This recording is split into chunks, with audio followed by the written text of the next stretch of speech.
We saw a huge shift in the platform given to women's football this week, as the girls brought it home after a nail-biting game against Germany at a sold-out Wembley, making it the biggest stadium audience for a Euro final, men or women.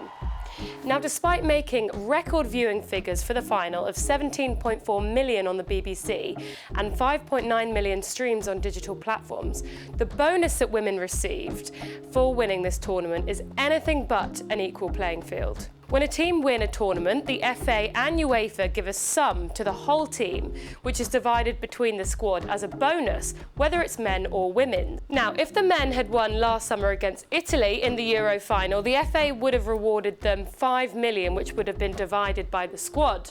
However, the women took home 1.3 million this year, which amounted to around 55,000 each. This year, UEFA gave a prize fund of 16 million euros to the girls for winning, so that amounts to around 13 million pounds.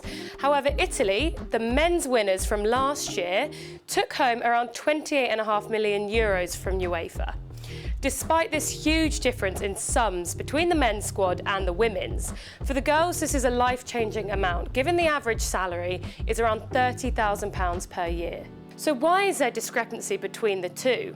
Well, women's football was thriving in the early 1900s, but in 1921, women's football was banned for 50 years until 1971 because people thought it was inappropriate for women to play the sport, meaning the platform that women's football gets is miles behind men's, and that's why it doesn't bring in the same viewing figures on average. Football games for women's teams are often not televised either, meaning that advertisement and sponsorship bring in far less money than men's football that often get a prime time slot on TV. Now, the men's Euros last year saw the biggest stadiums being put to use and selling out fast. However, none of these big stadiums applied to host a match for the female Euros this year, meaning that the hospitality and ticketing income was far less because they were in smaller stadiums, up until the final at Wembley, of course.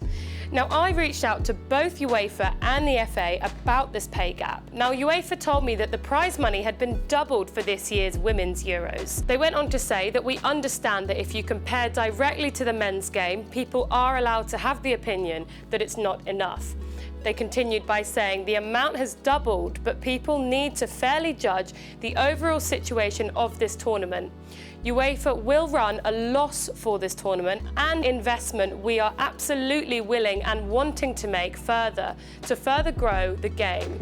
And this tournament is 5 times bigger financially than we had in 2017. The FA got back to me, and when asked about the £3.7 million difference between the men's and the women's prize fund, they said to me that they never comment on financial matters, including tournament bonuses.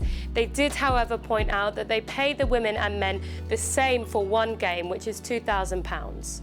So what do you guys think? Will we ever manage an equal playing field when it comes to football? Let us know in the comments below.